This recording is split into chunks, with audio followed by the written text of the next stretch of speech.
नाज़रीन, ठटो BISP मुस्तहकन लाइ अहम ऐलान। मुफ़्त सिम सिर्फ़ डिप्टी डायरेक्टर ऑफिस ठटो मां हासिल करियो।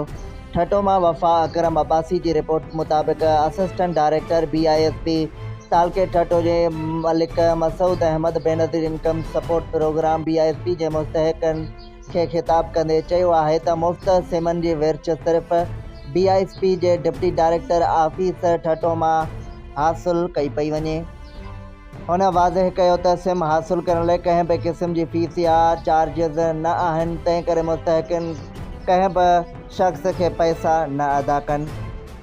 हुन मुस्तहकिन खे ख़बरदार कंदे चयो त ऑफिस जे ॿाहिरां मौजूदु एजेंट ऐं दलाल जाली आहिनि, तंहिं करे अहिड़नि अनसरनि खां होशियार रहनि ऐं उन्हनि बाबति फ़ौरी तौर BISP अमले या पुलिस खे इतला ॾियनि।